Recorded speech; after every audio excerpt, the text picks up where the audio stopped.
A black teenager was handcuffed for trespassing on the very land his family legally owned. The officer, quick to act and slow to question, didn't bother to check the facts. But Marcus's father showed up with the deed, the proof, and a calm fire that changed everything. Just wait until you see how one folder redrew the lines and why justice this time stood firm. The air in Willow Creek that Saturday morning was thick with heat, the kind that made the concrete shimmer and the pine needles curl. Marcus Reed, 17, with sweat darkening the back of his gray t-shirt, moved slowly across the back lot behind his family's duplex. In one hand, he held a rolled-up survey map, the edges softened from years inside a drawer. In the other, a tape measure, rusted at the hinge but still functional. He wasn't in a rush. His dad, Daniel, had told him they'd plant new saplings that fall and needed to mark the line for a future fence. It was just weekend work, a small project between breakfast and basketball practice. Marcus had headphones looped around his neck, not playing anything, just resting there out of habit. As he stepped past the far corner of the yard, the faint screech of tires on gravel made him pause. He turned his head, casually at first, until the cold red and blue flash bathed the chain link in sudden urgency. A police cruiser had rolled to a halt at the edge of the alley, angled slightly like it had been driven with purpose. The driver's door opened and a figure stepped out, tall, square-shouldered, in mirrored sunglasses and a patrol vest that looked too rigid for the heat. His voice came out calculated and loud, cutting across the stillness. "Hands where I can see 'em. Trespassing complaint." For a beat, Marcus didn't react, not out of defiance, but confusion. A pure, stunned confusion, like when a fire alarm blares in a building with no smoke. Trespassing? He blinked once, eyes darting to the dry dirt beneath his shoes. This was his family's land, the very backyard he'd been playing in since 4th grade. His sneakers were standing in the same packed soil where he and his dad had once built a failed treehouse from old pallets. He slowly raised his hands, the rolled-up map slipping from under his arm and falling to the ground with a soft thud. "Sir," he started, "I live right—" The officer, Hank Doyle, approached with the coiled energy of someone certain. His palm remained out, but his other hand hovered near his belt. His chin was clenched. Behind him, the passenger door cracked open, and another officer stepped out, a woman, Lisa Martinez, younger, less rigid. She rested one hand on her radio, not quite speaking, not quite intervening. Her eyes moved from Marcus to the yard to the map now curled in the dust. From the second floor of a nearby building, a screen door creaked, and the familiar voice of Mrs. Whitaker, their upstairs neighbor, floated out like a judgment already formed. "That boy's always cutting through yards," she said, her tone high, certain, and distant. Marcus flinched, but not at her words. It was how she said it. That boy. Not his name, though she knew it. Not that young man, though she'd once brought over leftover pie after Thanksgiving. Just that boy. The words sat in the air like a tack on a soft chair, barely visible, but sharp enough to wound. Marcus opened his mouth to speak again, a little faster this time, trying to find the balance between respect and urgency, the way his dad had taught him. "Officer, my dad, he's home. We own this property. I can—" But the cuffs were already out. The faint metallic click, like a zipper being closed on a cold day, was louder than anything. Officer Doyle moved with practiced efficiency, as though he'd done this 100 times, and perhaps he had. The grip on Marcus's wrist wasn't violent, but it was final, the kind of grip that doesn't allow negotiation. Marcus's breath caught as his arms were pulled behind his back. He didn't resist. He didn't speak. He stood there, back straight, jaw tight, as the cuffs fastened shut, first one wrist, then the other. His heart beat in his ears, not from fear exactly, more from the sheer disbelief of it, the kind of disbelief that makes the world feel too big for your skin. Officer Martinez shifted her stance, her fingers tightening around the radio, but still said nothing. There was a flicker in her expression, not full disagreement, but something close to doubt. Above them, Mrs. Whitaker had stepped back from the balcony, out of view. Her door shut gently behind her, the sound too soft to matter, but it did. And as Marcus was guided toward the cruiser, head down, cuffs tight, the words still hung in the air. That boy. He was on his own land, and nobody seemed to care. The cruiser idled at the curb, its engine purring low like a warning that hadn't yet been spoken out loud.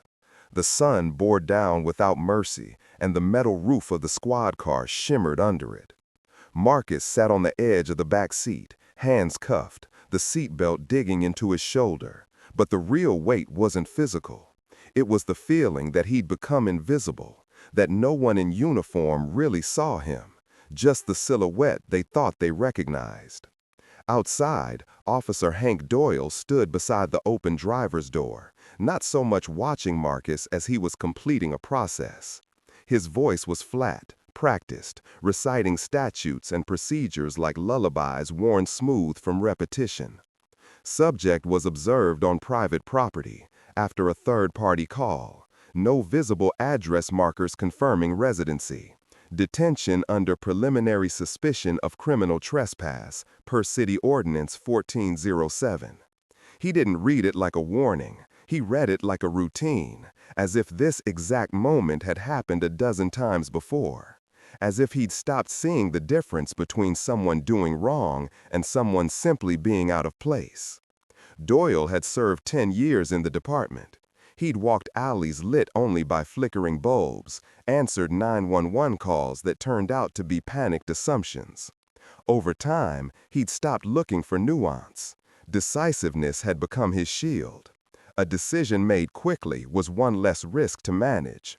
But over the years, that shield had hardened into habit, and habit had grown thorns. The doubtless reflexive way Doyle now moved wasn't born from hate. It came from something colder, a trust in procedure that had replaced trust in people. A few feet away, Officer Lisa Martinez stood with her arms crossed, watching the sidewalk fill with quiet bystanders holding up phones. The new reflex. No one yelled, no one pushed, but the lenses, some shaking, some steady, tracked every gesture like they were documenting history in real time. Martinez's jaw tightened. She'd been on for nearly 12 hours, rotating through domestic calls and noise complaints. She knew this neighborhood, not just its layout, she knew its history. This part of Willow Creek had a rhythm to its calls, the same corners, the same types of reports, the same uncomfortable outcomes. And now she watched a teenage boy, not running, not shouting, not resisting, sitting cuffed in a squad car on what, if he was telling the truth, was his own land. She took a step closer to Doyle. "Let's verify the property line," she said under her breath. Not a challenge, more of an offer, a way out. Doyle didn't even glance at her. "We verify downtown," he replied with finality. The words dropped like a brick. There was no discussion, no consideration of context. Procedure first, humanity later. From the back seat, Marcus's voice cut through, calm but edged with urgency. "Sir, my dad has the deed. He's inside. If you just let me—" Doyle cut him off with a slight head shake, not cruel, just unyielding. "Then he can bring it to the station." Marcus exhaled sharply through his nose, the kind of breath you take when you're trying to hold everything in, because showing too much could be misread. He shifted slightly, the seatbelt biting in again. Inside the apartment, just behind the fence and the sun-bleached patio chair, Daniel Reed had probably just set down his coffee. He was likely wondering why his son hadn't come back with the tape measure reading. He had no idea his child had been labeled, detained, and moved, all in under 4 minutes. Above the scene, the screen door creaked again. Mrs. Whitaker, now barely visible behind the lattice of her balcony railing, had shrunk back into the shadow of her doorway. She wasn't watching anymore, or at least not openly. Her earlier certainty, loud and unshakable, had done its work. The seed of doubt had been planted in official ears, and she no longer felt the need to defend it. She closed the door softly, as if her part was done. And on the street, the phones kept recording. The heat rose. No one said a word, but the feeling in the air was changing. No longer just confusion or curiosity. It was raw and rising frustration, a kind of tight, pulsing hatred, not explosive but simmering. Not hatred toward a person, but toward a system that could wrap up a boy, a neighbor, in its coils before asking a single verifying question. Inside the cruiser, Marcus stared out the window, not crying, not panicking, just waiting. He'd done everything right. Calm tone, polite language, explained clearly. But the cuffs were still there. And that made it feel like the words didn't matter. The door of the cruiser thudded shut, dull and final. Not loud, not violent, just definite, like a verdict already handed down. Out here, the world still looked the same, but for Marcus, everything had shifted. His land, his name, his truth. And still, he was the one being taken away. The knock wasn't gentle. It landed on the door like a warning bell, urgent, fast, and repeated.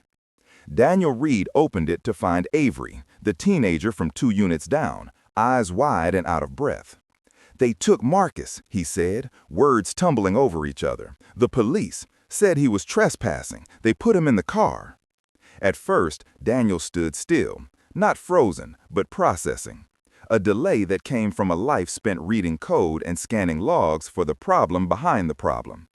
Then it hit, a sudden, breathless ignition in his chest. Not panic, not fear, just fire. He didn't ask follow-ups, didn't pause to argue. He turned on his heel, walked straight to the hallway closet, and pulled out a metal file box, the kind most people keep buried under other things. He placed it on the kitchen counter and opened it with practiced hands. Inside, folders labeled in thick black Sharpie: taxes, insurance, mortgage. He went straight to the one marked property records and pulled it open. Out came a faded plat map with hand-drawn marks still visible from the first time he and Marcus measured it. A yellowed copy of the closing statement, signed and sealed. And most importantly, the deed from the county clerk's office, issued in his full name, listing the property as Lot 17B, including the extended rear lot where Marcus had been standing. He laid them out like puzzle pieces, just long enough to confirm what he already knew. This land is ours, legally, undeniably. Daniel didn't believe in shouting matches. He believed in receipts. He gathered the documents into a manila folder, grabbed his keys, and headed for the car without even finishing the coffee still warm on the table. The drive to the precinct was silent, not because he had nothing to say, but because every word was being sharpened. He rehearsed them mentally, not to be polite, but to be precise. Inside the station, the waiting room was dim and quiet, the kind of space designed more for patience than urgency. A wall-mounted clock ticked slowly, each second a reminder that time was moving, but not fast enough. Behind the glass window at the intake desk sat Sergeant O'Leary, a man in his 50s with a salt and pepper mustache and the deliberate pace of someone who'd seen it all and moved only when necessary. Daniel stepped forward, folder in hand. "I need to speak with whoever detained my son," he said, voice calm. "Marcus Reed, 17, taken from our property this morning." O'Leary looked up slowly. "Do you have an appointment or—" Daniel didn't let the question finish. He gently but firmly placed the folder on the counter. "My son is currently being held for trespassing on land that he has the legal right to be on, land I own. This folder contains the deed, the survey map, and the signed closing documents. I need to speak with Officer Doyle." O'Leary exhaled through his nose and looked at the folder like it might cause him extra paperwork, which it would. "Sir, there's a process." Daniel leaned in, just slightly, not threatening, not loud, but undeniably clear.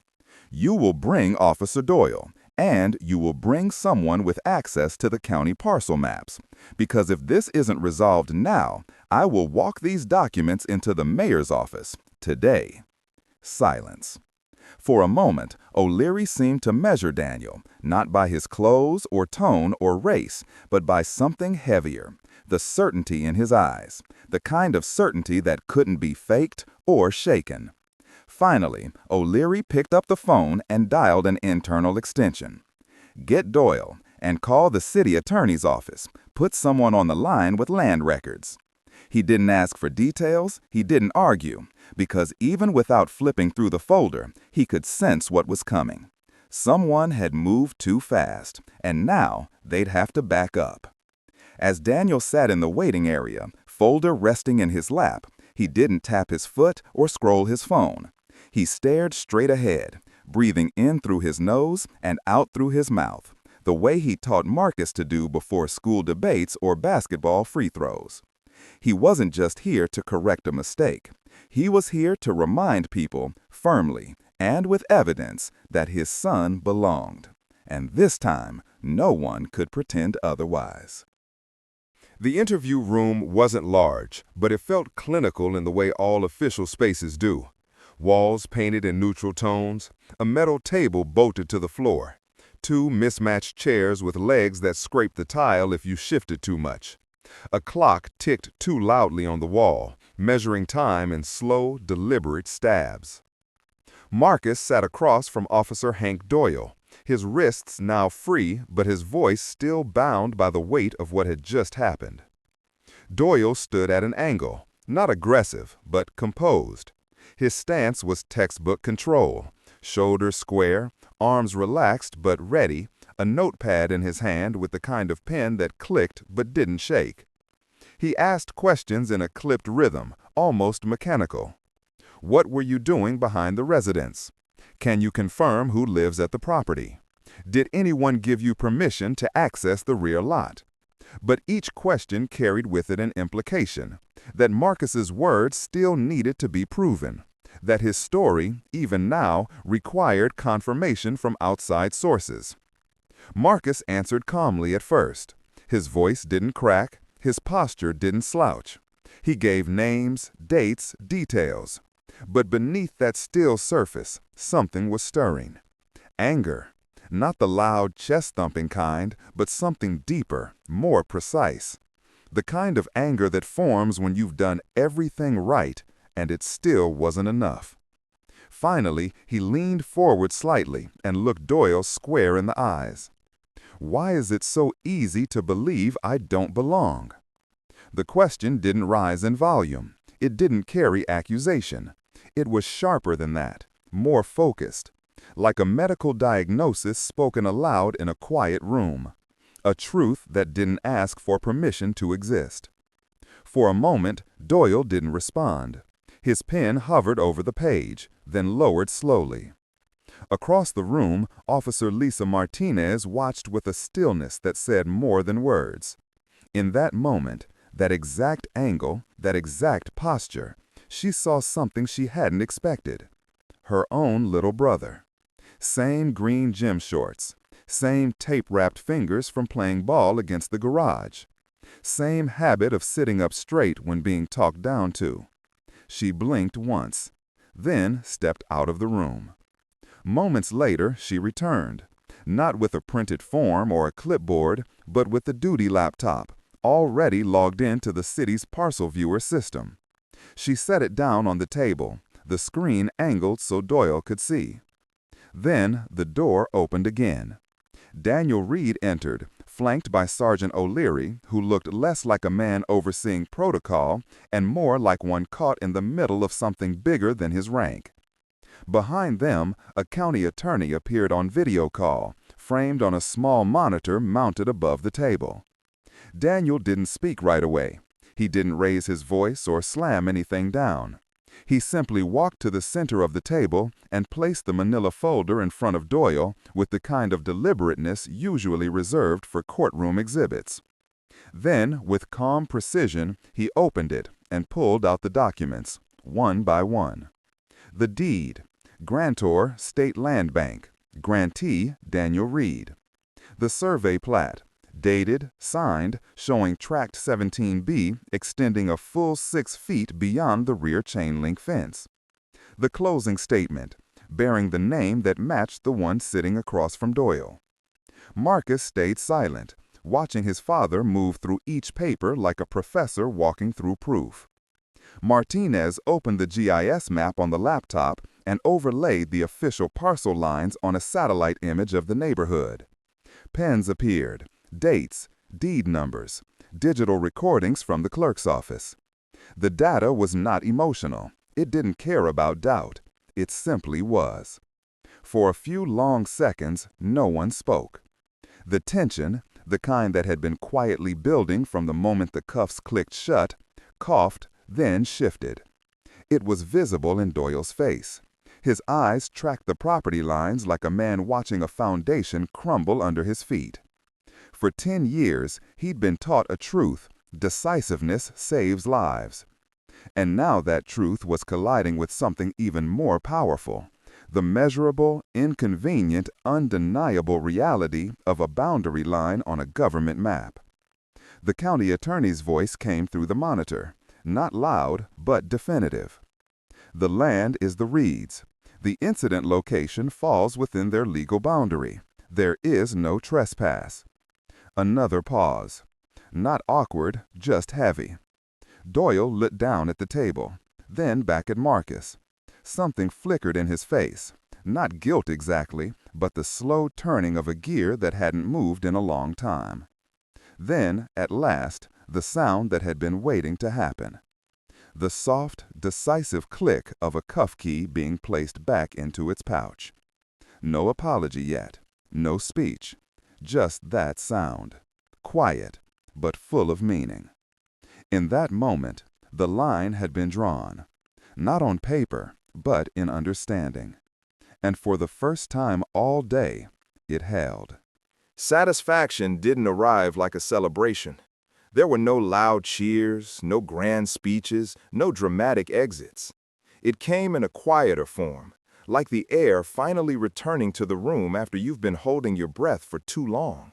Like a slow exhale that didn't need to be heard to be felt. Inside the station, Marcus sat beside his father, his hands resting on his knees, his wrists marked with faint red half-moons where the cuffs had sat just an hour before. He flexed his fingers absently, not to shake off pain, but to remind himself, "You're back. You're free. You were never in the wrong." Across the table, Officer Doyle stood motionless for a long moment. The authority that had defined his stance earlier now seemed to soften into something else. Not weakness, but recognition. He looked at Marcus first, then at Daniel, and then finally down at the manila folder that had, in the end, spoken louder than any voice in the room. Daniel met his eyes. He didn't lean forward. He didn't raise his voice. He'd learned a long time ago that volume doesn't prove truth. Documents do. Consistency does. Still, there were words that needed to be said, and this was the moment to say them. "You were quick to decide," he said, "and just as quick not to verify." The words weren't cruel. They were measured, precise, like facts. Doyle nodded once, a small motion that somehow felt as heavy as a full sentence. He spoke slowly but clearly. "I was wrong." That was all. 3 syllables, but they landed with the weight of everything that had come before. The assumption, the cuffs, the quiet tension in Marcus's jaw as he held his calm. Officer Martinez, standing off to the side, opened the department's reporting software and began typing. She didn't speak either, but her actions mattered. She filed an incident addendum, marking the time, location, and nature of the error. Because apologies disappear, but paperwork stays. Outside the precinct, the crowd was still gathered, phones still raised. A dozen quiet faces waiting for closure. Daniel stepped out first. The sun was lower now, casting longer shadows, softer light. He didn't wave. He didn't shout. He simply held up the manila folder in his hand, creased now at the edges, but still whole. "We brought the deed," he said. Just that. No anger, no self-righteousness, only truth, finally acknowledged. And the phones caught that moment, the ending the crowd had been waiting for.